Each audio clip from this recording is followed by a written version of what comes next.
can help teachers really personalize instruction for every student by, as the title of our book goes, empowering the student to speak up for what they need. So with that, I will jump right into the presentation. We're all lucky to have you. And if you need anything, reach out. If there's anything I can be, because Kevin will never do that. Okay, Betsy, is it possible to mute the attendees just so we don't? I think they should all be muted, so I will see. Okay, I'm going to mute Karen, and just in case that's it. Okay. Yeah, it looks like you might be in twice. So you, and I can't tell which is which. It's not, this sound's not on my end, but we'll keep going and we won't make everybody wait, and hopefully. Okay, yeah, should be fine. Okay, and my contact information is right here on the screen if anyone needs to reach me, and I know that Betsy shared the slides with everyone. Before we get started, I'd like to personalize as much as we can for today's audience. So if everyone can very quickly, if they're in front of a computer, vote. I know there might be a couple of people who have multiple people in front of one screen, but just to get a feel for the audience. Okay, so the poll's launched and people are responding. And so far we've got some in every category, but predominantly educators so far. Are we able to share the poll results with everyone? I think when I end it, it should share it. Treadmill. He just feels like if he can keep in motion, he'll all Yeah, I don't know why that, getting that sound in the background. So, okay, so it looks like about 75% of the group today is educators, about 10% researchers, and sort of mixed. Okay, Mary Jane says she can't answer the poll, but we'll just, we'll do the best. It's really just to get an idea. So predominantly educators, and I think I can share results now. Great. So hopefully everybody can see it. All right, and I think probably everybody's in that educator category. So, okay, so let's keep going. What we're going to do today, we're going to start with defining what, at least for this talk, we mean by learner variability, and then we're going to discuss how it affects classroom management, individual performance, and for you as educators or clinicians, your instructional decisions that you make with a student, how your personal variability can impact your teaching decisions. And then we'll get practical. So we'll jump into how you can choose strategies to support learner variability and personalized instruction. And then hopefully we'll have some time for Q&A. And if we run short, you can always email me or Betsy and we can keep answering any questions that you have. So just about any presentation I do when I talk about learner variability, I always bring up this slide because I think, you know, a picture speaks 1,000 words, but we know that our K-12 system, even for classrooms that really are making great strides in personalization, we know that we have students that learn differently at different times, and pretty much every student at some point feels like that square peg trying to fit into a round hole.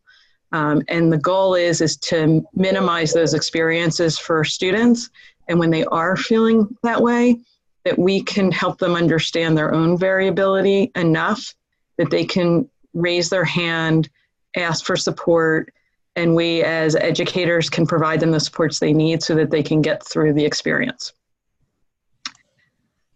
So what are we talking about when we're talking about types of learner variability? What we see at Mindprint when we talk to schools is that we overwhelmingly are talking about the achievement type of variability. Is the student strong in math and weaker in reading, or vocabulary strong, but reading comprehension is weak? And we tend to measure that with grades and standardized test scores. And we should be doing that. We should know where students are performing, because at the end of the day, we want students to have a core foundation of knowledge, be able to learn and grow and go out in the real world. But we also know it's not enough. So we do see great strides, people trying to understand the whole child, making more of an effort for, what some schools are calling social emotional learning, behavior. To make it, to simplify it a little bit, we see most people using the CASEL framework, CASEL, if you're not familiar with it, but they tend to put behaviors into these 5 broad categories. Today, for the majority of the conversation, we're going to talk about cognitive skills, which is where Mindprint focuses.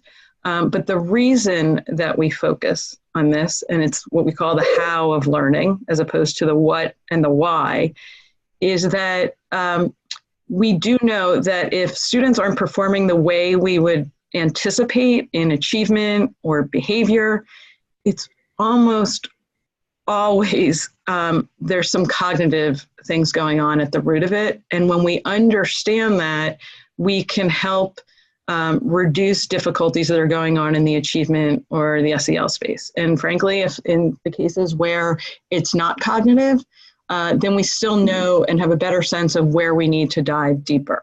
And so we hope when you, if nothing else, when you leave this webinar today, you appreciate that variability extends far beyond academic performance and what we see as sort of the outcomes of learning, but really the behaviors, as there's a lot of focus with ESSA, are important, but the how a student learns is really what's driving the other 2 types of variability. And the more we can understand that, the more we can help our learners.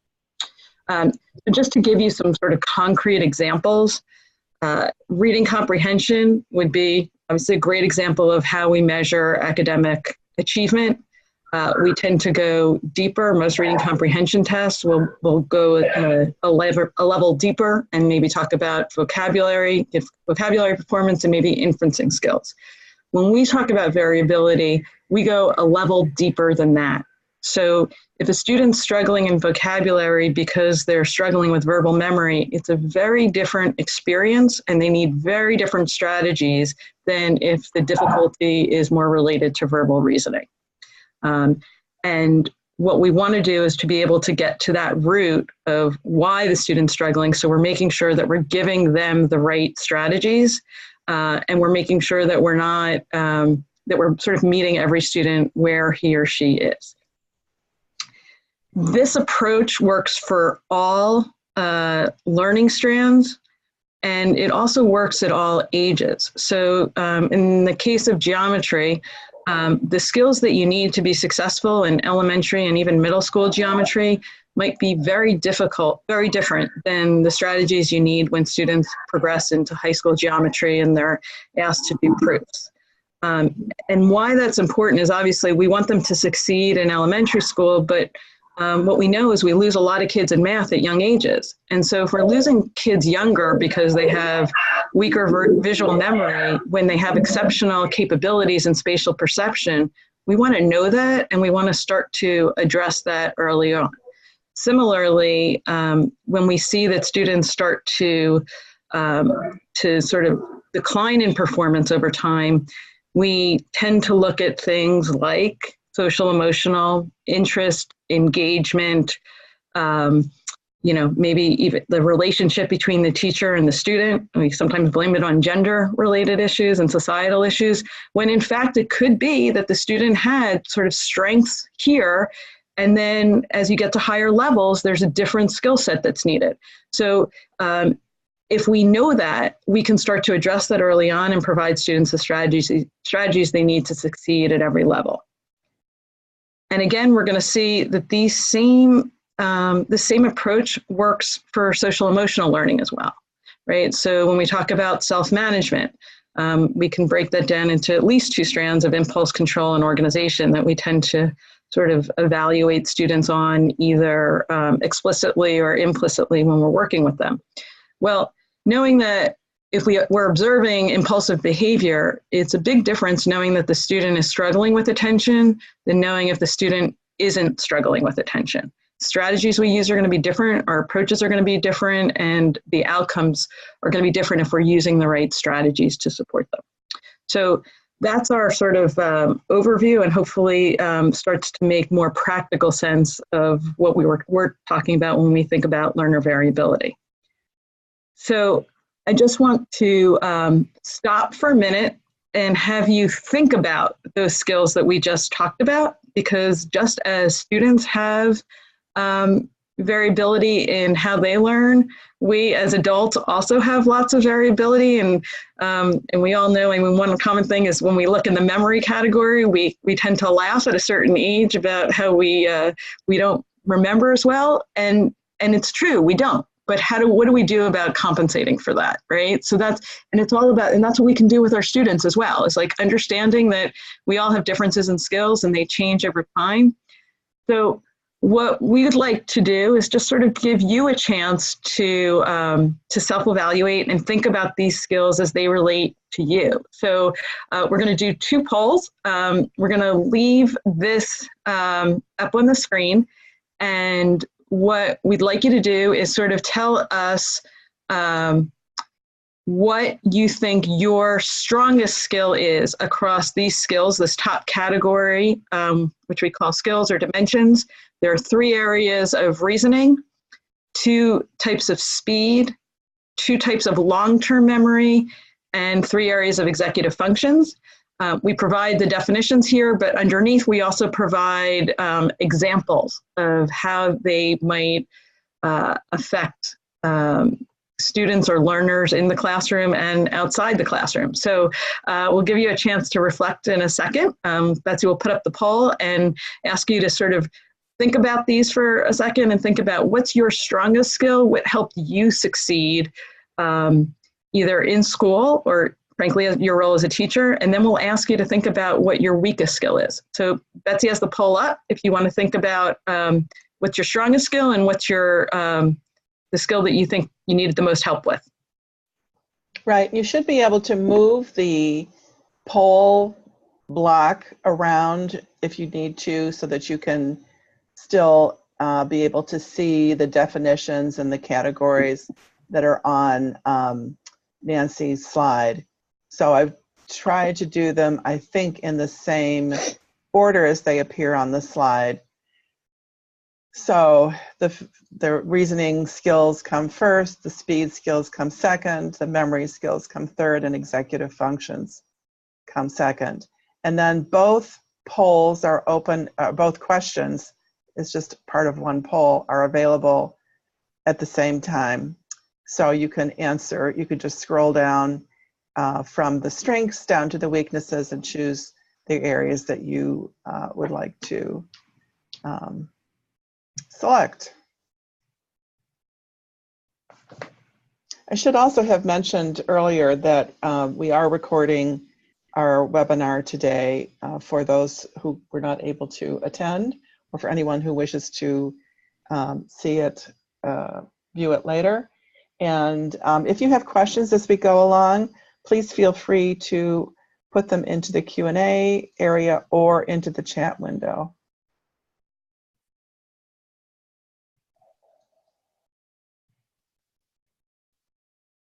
Okay, so people are still responding to the poll. This does require a little bit of reflection.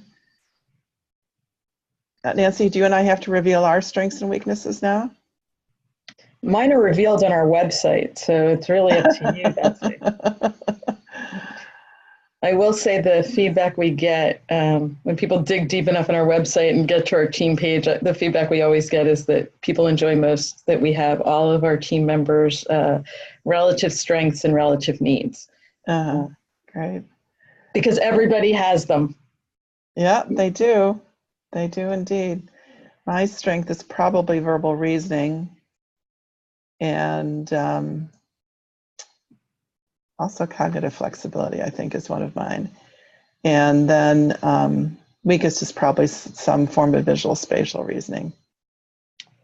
And I would add that if anybody as adults would be interested, we'll talk a little bit more about how we objectively assess students, but if we forget to mention it later, if any adults would like to take it for fun, if you will, it doesn't have the same level of accuracy because it was normed for students up to age 21, but Betsy or I can help you set you up with that so you can try it yourself.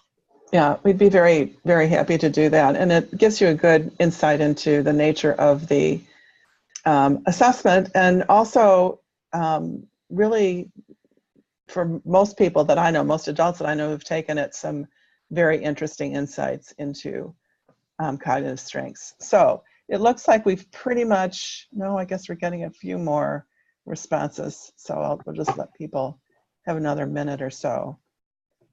You should be able to check one skill under strengths and one skill under weaker areas, the areas of relative need.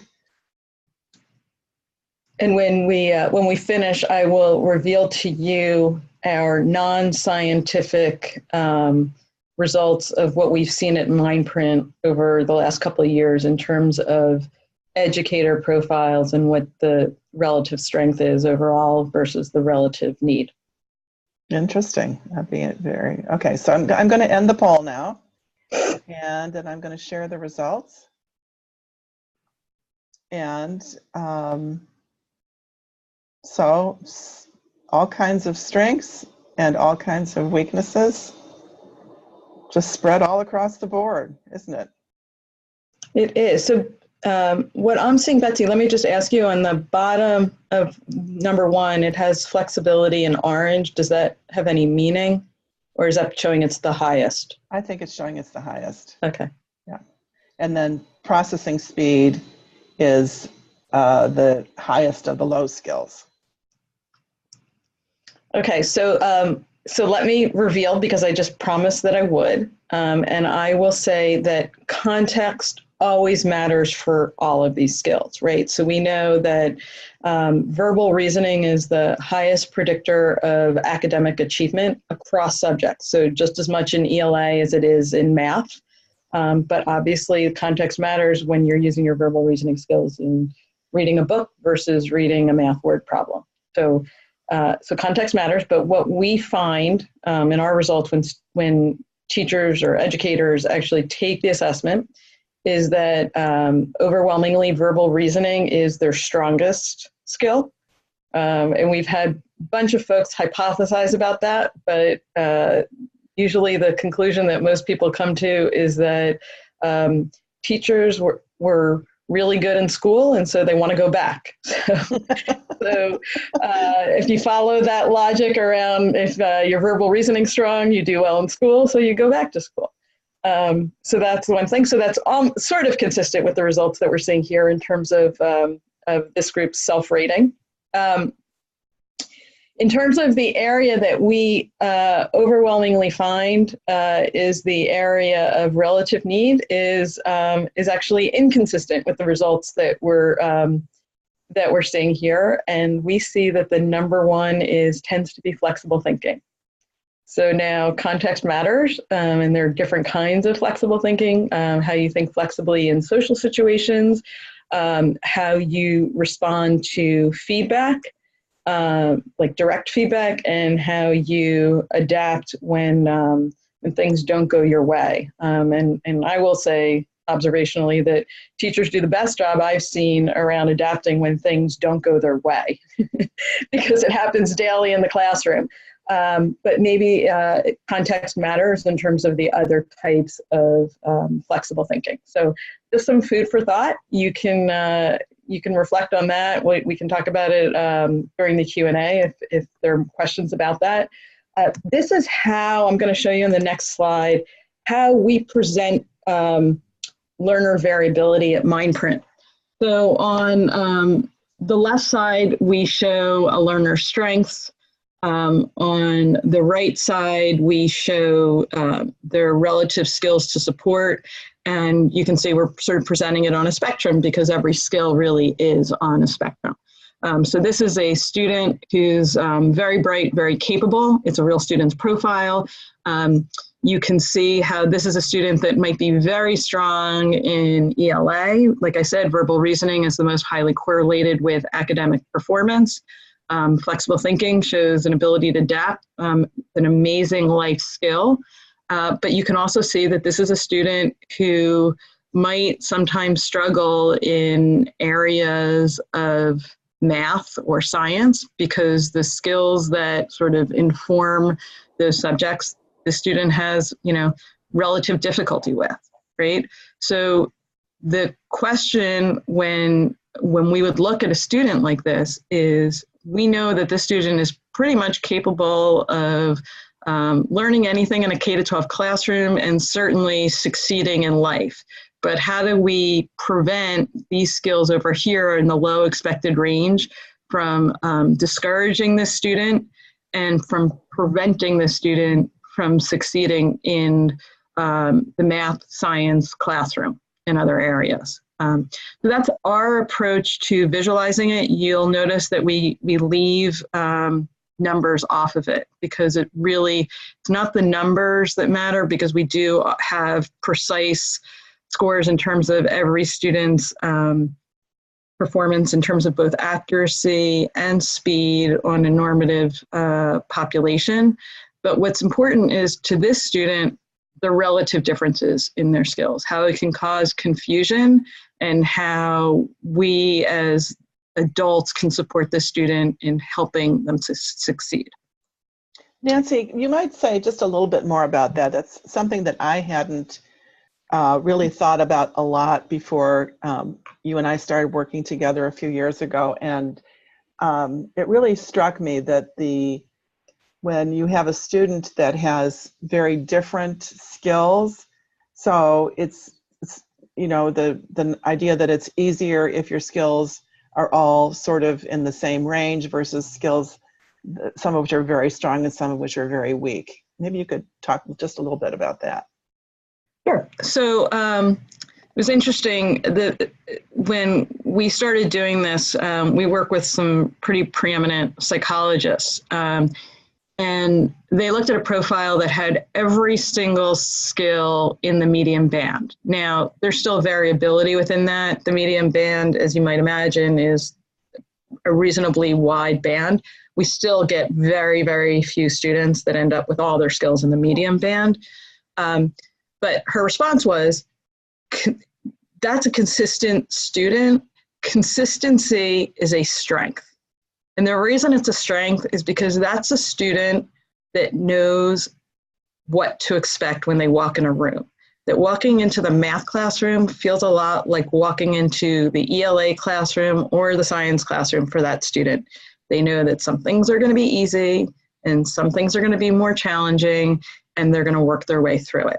And knowing what to expect of your teachers and yourself, and knowing when you need to work hard, is an asset. It enables you to succeed. It sort of falls into all the stuff we talk about with growth mindset. What is perplexing for students, and where we sometimes tend to get away from a growth mindset, is a student like this, where this student probably had no difficulty in school, probably might very well have excelled in school, in elementary and middle school, when everything is really heavily geared on verbal skills. The way we teach, what we ask students to read, we're not really asking them to think of things out of the box. We're not yet at the stage of algebra or calculus. And so this student that's your smart, quote unquote, smart student, right? And then all of a sudden, sometimes things are hard and people expect it to be easy for the student, right? Even in middle school, they don't understand why it's hard because they're supposed to be smart and they do well in school. And then things start to get harder and harder if we don't know about this. And it's that kind of confusion that for some students, depending on personality, they might, embrace it and work harder, even if it's stressful. And other students can be like, I thought I was smart and I'm not smart, and get discouraged and start to give up in certain areas. And so it's not knowing yourself, not knowing what to expect. We find overwhelmingly that students, when they are shown their profile, feel relieved. Like that's usually the word that we get is relief. Relief that they feel understood, that there are words to describe the confusion and inconsistencies that they're experiencing. On the flip side, we often find that adults are concerned about showing a profile, that it would be contradictory and discouraging to see that all their skills aren't strengths. And that very well might be true at an elementary school level where students aren't prepared for that kind of information yet. But we find, pretty much overwhelmingly that by late middle school, students know where they're strong and where they struggle. They know they're beyond thinking that they're supposed to, that everything's easy and should be easy. They know when they're struggling, and they want words, and they want someone to help them succeed. Every student ultimately wants to succeed deep down. And if they don't want to, it's because they've been, we feel, our psychologists tell us that that's because they feel discouraged over time. So that was probably a long-winded answer to your question, but hopefully it got to the root of it. Yeah, no, I think that's all important stuff. And I think that the ability to share this information with students, it does give them ways to talk about it. It gives them words to identify where those issues are. And what my experience is that most students, certainly pretty much by middle school, sometimes even late elementary, they know if they're not doing well. Or if they feel not smart. And sometimes catching it even that early and giving them some ways to think about it, and those supports that are very explicit can be really, as you said, a relief. On the next slide, I'm going to keep moving because I see where we are in time. On the next slide, we're showing you another presentation of how we talk about learner variability. It's in essence taking the Mindprint data and translating it into the top learning strands. So on the top, I don't know if folks can read it, but again, you do have access to the slides. You want to make it bigger. The ELA strategies, areas of math, and then also study skills. And what we do is we take those areas, we translate the Mindprint skills as predictive into where a student might need support. So this is not based on academic achievement data. It's based on how we know the student learns and the skills that are needed to be successful in that skill, so that we can start to support them regardless of what the test scores might be showing, so that you can catch things early. So we have our columns of support, watch, and nurture. The nurture is sort of that broad middle, chunky middle all the way to the top. And for those that need it, we can sort of go into more around students who might be exceptional in a specific skill. We also provide you with the very specific strategies to support that learner based on that student's profile. So we provide you with a couple of strategies in each category. So just the same way you want to support a student in areas where they might struggle, we also want to continue to nurture them, in areas where they might be, we want to nurture them in areas where they're stronger, because ultimately this is where the student's going to enjoy learning the most, likely to have their interests, likely to choose a career in those fields. We want to continue to nurture that and not always focus on where the student needs support, why they're not learning, right? We need to balance that. We need to continue to sort of focus on motivation and why the student wants to learn. And being successful is going to make them want to learn. We are, of course, not the only ones that talk about learner variability. I just, want to emphasize that there are other solutions out there. Not so much in what we're doing, but certainly people's ways of presenting academic achievement. For those of you who have not read the book, The End of Average by Todd Rose, it's a very inspirational story of someone who really, really struggled in school and ended up becoming a Harvard Graduate School of Education professor and talking about what he calls jagged profiles. Great book and around the world. And sort of this is how he would present a profile. So this is taken out of his work. There are also other options for understanding non-academic skills. So things that the skills that fall in the behavior SEL circle that we had on the bottom right, as well as a little bit around the Mindprint skills that we do. I don't think that there's another screener that has the scalability, but certainly there are other tools to measure those skills. So here are some references and resources on the top. We know that teachers have limited budgets, so we start with the nonprofit sources for you. You can click on any of those links when you open the slides. And then there are platforms and products that you can purchase if you decide to go in that route. And of course, we have brainware in there. Tried not to over promote as much as we love the product, right, Betsy? I appreciate that. Thanks, Betsy. Okay, so again, these resources are there for you, and we hope you take advantage of them. The MSLQ, I'll just sort of note sort of a self-awareness questionnaire around students' metacognitive skills. The link here goes to a Google form that we created and can share with anyone that wants it. It's based on research. It's free. You can create your own. We just created a form to make it easier so that you didn't have to recreate what we already did.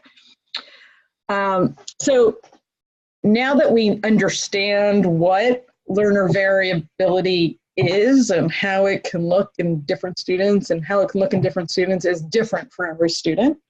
The key takeaway about learner variability is that when you start to step back and look at all the different profiles, what you realize is that almost all students have the innate reasoning capabilities of mastering K-12 subject content, regardless of your district, regardless of the socioeconomic conditions that they're operating in. Students come to the table able to learn. But we know that these other aspects of learner variability, like executive functions, like efficiency, like their ability to retain what they learned, can interfere with what looks like their ability to learn, or in some cases, their capacity to learn at that point in time if we don't address it. And then, of course, the bottom two bullets are often related and byproducts of the first three. Sometimes they're not, sometimes they are related to environment, of course, but understanding that and appreciating the fact that if we start with the premise that students can learn, but we need to know what's stopping them from learning, it helps us approach it in the right way. And here's, this is data from a large district. It was an entire classroom's worth of data. We see this consistently across schools. So what you're seeing here on the right-hand axis is the student's stronger reasoning skill, either verbal reasoning or abstract reasoning. So students to the right of the vertical line have at least one reasoning skill that's above average, which is the majority of students. Not all, but most of them have at least, either their verbal or their abstract reasoning is above average. On the vertical axis, we plot the lower of their attention, working memory, or verbal memory. Those are the three skills that most often interfere with the student succeeding in school. Their ability to focus, their ability to remember what they learned that day, and their ability to remember what they just heard a minute ago and apply it.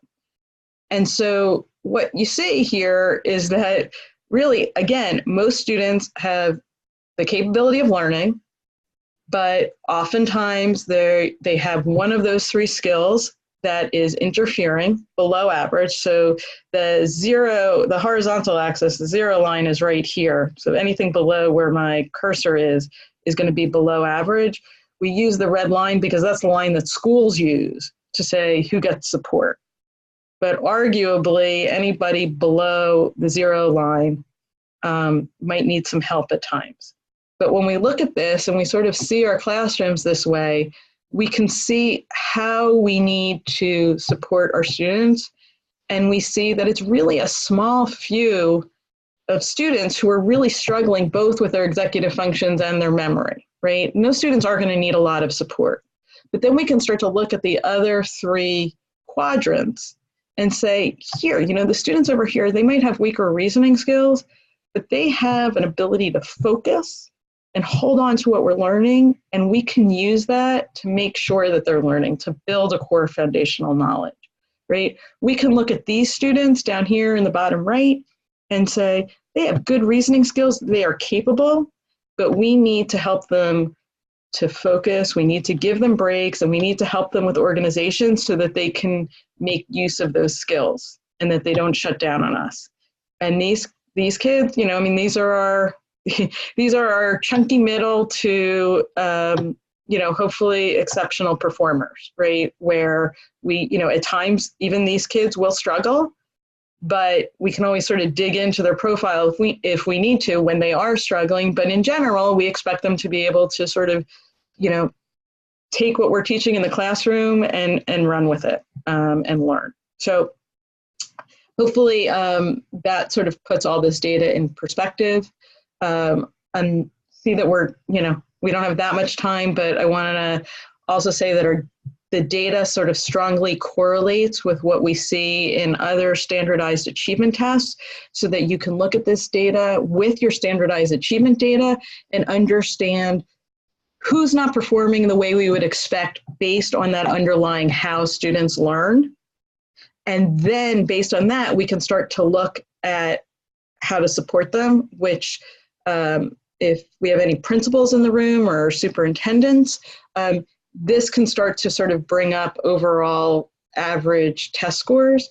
If you're a teacher and you sort of say, oh, those standardized tests don't work because some of these kids make no sense, well, what we find is that most of them do, and we can start to dig deeper on the ones that don't make sense. So green bubbles are above average, white bubbles are below average. We expect everybody to the right of the line to be above average and everybody to left of the line below average. You can start to dig into your sort of bubbles that don't make sense and know how to support those learners. So with that, what I want to do is not take time for self-reflection right now, but encourage you to, if you have time and look at these slides, to think about how you self-assessed yourself. And if you think we all think we do it accurately, some of us more than others, but if you did, how do you think your strengths helped you succeed while you were in the school? How do they help you succeed in the classroom? And then actually give some thought about your students who don't have those strengths and how it must feel like to be them in the classroom at times. You might also want to reflect on the skill that you self-rated as low and think about how it was challenging for you. Think about your students that might share that weaker skill and what you can do to support them, make it a little bit easier for them than it was for you, because maybe your teacher didn't understand your weaker skills. And then also think about the kids who are flipped, who have a completely different profile from you, right? So what was your weakness was their strength. How can you give them an opportunity to use their strength and not sort of always teach to students who have stronger verbal reasoning, which is what the default is in K-12 classrooms. And here we give some other ways to think about it and think about what you could do differently. So again, these slides are here for you if you want them. So we promised you we would teach you about how to personalize in this session. So I want to make sure we have time for that. And thinking about how to choose strategies.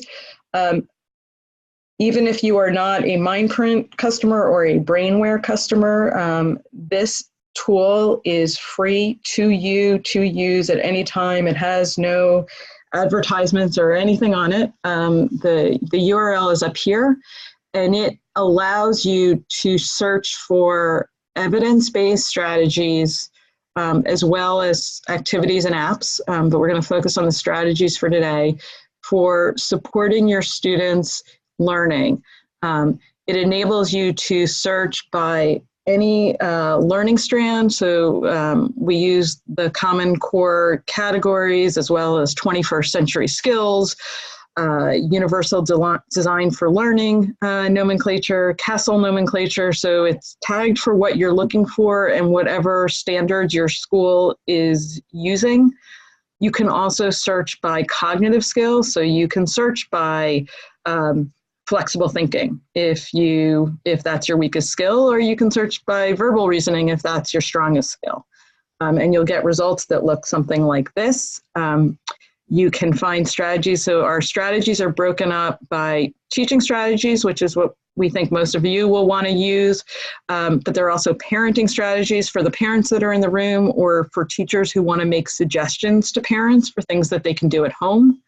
And because we believe the goal of a K-12 education is teaching students how to learn for themselves, the study strategies. So these are sort of written in the form that students should be able to take control of their own learning. These are strategies we want students to do while they're doing their homework, while they're out in the real world and trying to figure things out. They might need teacher guidance or parental guidance and sort of getting there and using those strategies, but ultimately those are the things we want them to do independently. You can also filter by age range, so depending on there's a smaller, narrow band of students that you work with. And then there's also, you can search by interest, although the interests pertain more to the activities and the apps than they do to the strategies.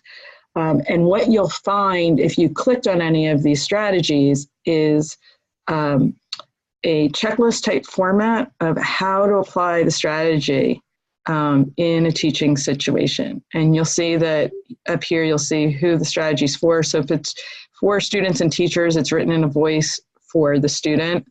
If it's written only for teachers, it's written directly to you in terms of how to provide instruction. How to apply it, and then because we want you to be using evidence-based strategies and be aware of what's evidence-based and what's, feels right but might not have an evidence base behind it, we give you the science of learning, and to the extent that there's a research on it, you can click on the research. But these are ways that are all what we hope are practical strategies that you can use for all learners. It's not about changing your curriculum. It's really not even about changing your approach. It's just about knowing what to use for what student in what context based on that student's variability, right? So in this strategy, pause before answering, really important for those students who might sort of tend toward impulsive. I think this one's actually written for, students who sort of jump in and either say, I can't get to the answer, or I don't know what to do, to really sort of how to step back and force themselves to think about the answer. So a great strategy, but if we have a student who's a very deliberate thinker and takes time, and what we need to do is help them sort of manage their time, this might not be the strategy we want to pull out for them, right? And so it's not that it's not a great strategy, but it's not great for every student under every circumstances. And since we spent this whole time talking about learner variability, we want to make sure that we're being really deliberate in addressing learner variability with these strategies. To the extent that you're working with large classrooms, For those of you who are familiar with Mindprint, we have recently released a new part of our product where you can actually see where students, where a whole classroom of learners might need more support or less support, and get the strategies to support them. If that's of interest, you can talk to Betsy or I offline. And then every student, you know, I mean, we're sort of moving toward a world where every student has an IEP. Right, so not just for our students who qualify as special education or have a 504 plan, but every student has variability, right? The students who have IEPs tend to have variability where there's a skill that's in that purple bucket, if we went back to the original Mindprint profile. But as we also talked about on that slide, every student or almost every student shows variability across skills. It's not just about being in the purple bucket. And so providing students with the opportunity to identify where their weaker skills are. So I apologize if you can't all see it clearly on your screen, but we provide sort of the broad areas where you might want to develop with the student. So whether it's study skills, reading, I think math is checked here, group work, self-awareness. You can sort of click on any of these buttons, get the top 2 strategies for a student. And then if you want, it's all about choice, right? And so the system's designed to sort of provide good concrete strategies for an educator that's supporting a student, but also recognizing that that you work with these students every day. There is certainly a relationship, a personal, an experiential insight that you can provide that no computer program can provide, no matter how much data it has. So we encourage you to sort of click on the add or change strategies button and find a much longer list of strategies that you can use, so you find the strategy that is really going to work best with that student in that context. If you don't like the Mindprint strategies or want other resources, again, here are some other options for strategies that you can use. Digital Promise and understood.org are all free. I apologize, I forget whether the visible learning strategies are free. That's the work of John Hattie, for anyone who's familiar with that name. This is our book that was published by CAST, which does universal design for learning. It is a shameless plug for a book, but I'm told I'm supposed to do that in every presentation I give, so please forgive me. There's a link here if you want to purchase it. And then on this this slide, this is a little bit of information if you're curious about our assessment. We just like to point out it is valid, reliable, and only takes about an hour. And it's all online if that's of interest. And I will wrap it up by saying thank you for your patient listening, and you can reach me if you have any questions after the webinar, and I imagine Betsy might want to open it up for questions now. Yeah, we can certainly do that. Thank you, Nancy. That was really a lot of great information, and I think hopefully helps people think about the variability that we see in our learners a little differently, and what might be going on underneath the surface that we can actually address and help them with. So please feel free to chat, type your questions either into the chat window or to the Q&A. I don't see any there yet, but sometimes it takes people just a minute to put their question in, so hopefully we will get some. One of the questions that often comes up, Nancy, is the dealing with this for different ages, and you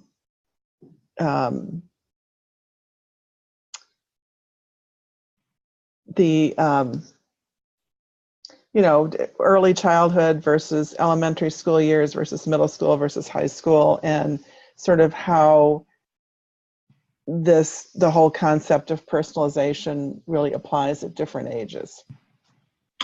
So it absolutely applies at all ages.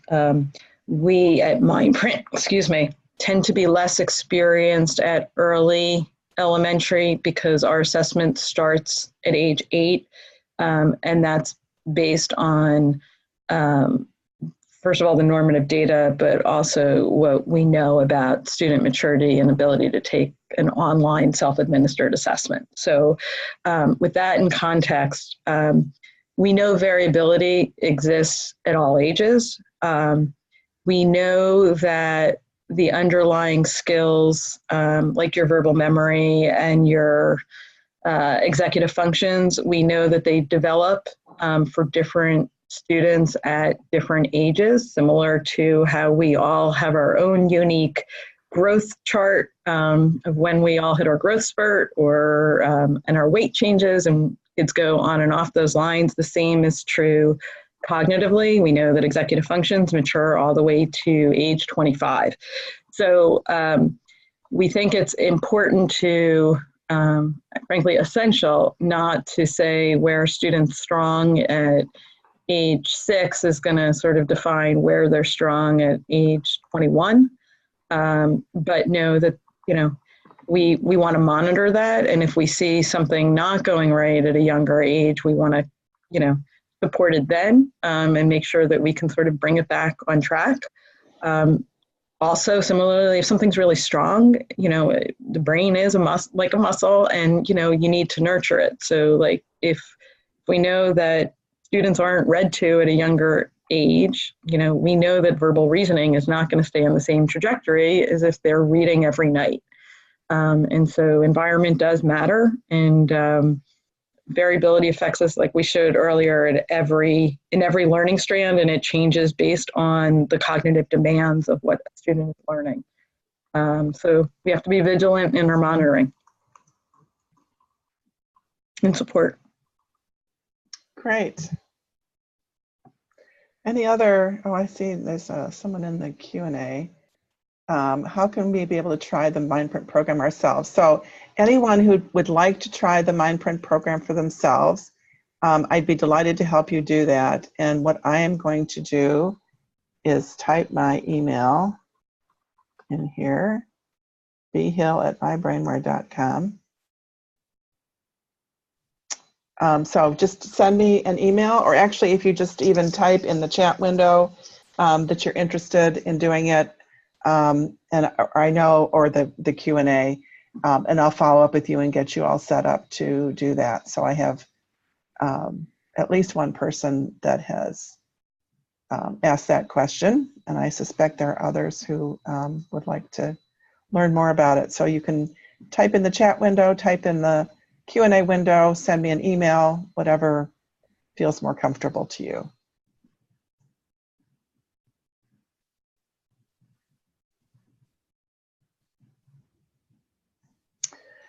All right, let me just take another look and see if we have any other questions. Comment that it's going to be a useful tool to use with personalized learning, so that's great.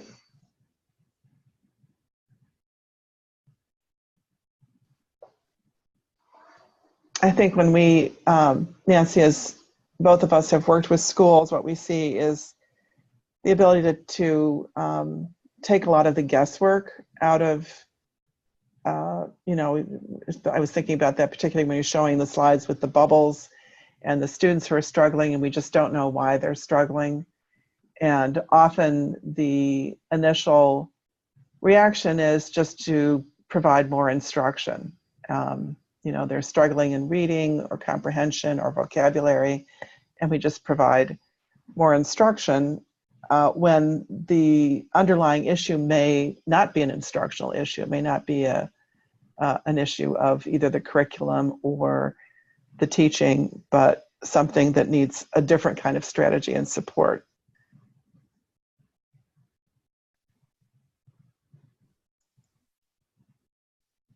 Is that, do you see that as well?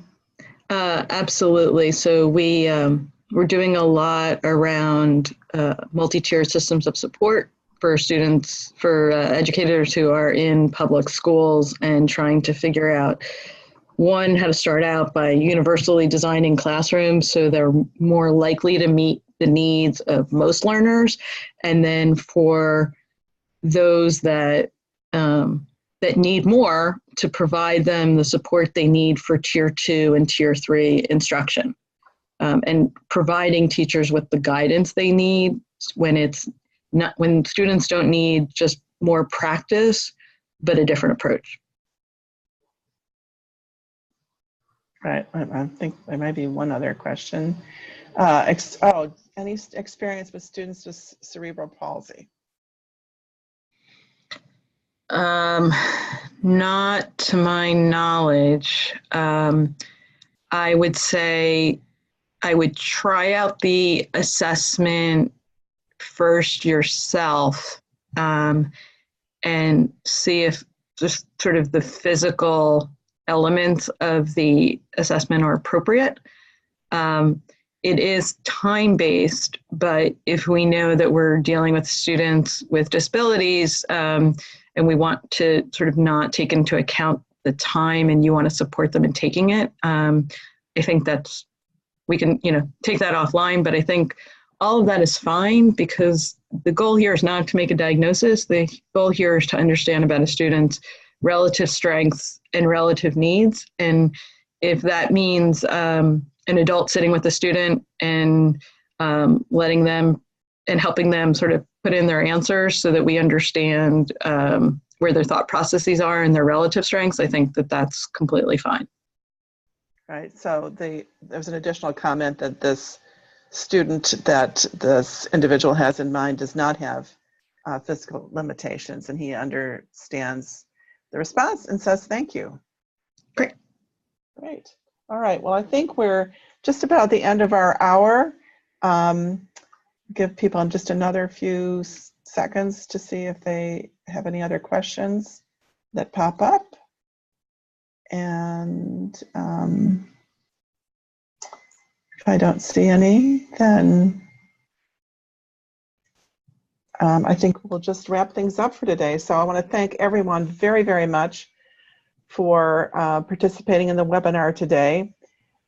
If you are interested in further discussions on any of the programs, particularly Mindprint that we've been talking today, we look forward to supporting you in exploring that and thinking about how this might apply in your particular school or clinic or home or wherever it is that you are working with your students. So, Nancy, as always, it's been a delight, and I really appreciate your sharing your vast experience and insight with us, and we'll look forward to another opportunity to put our heads together sometime soon, I hope. Great. Thank you, everybody. Okay, have a great day, everybody.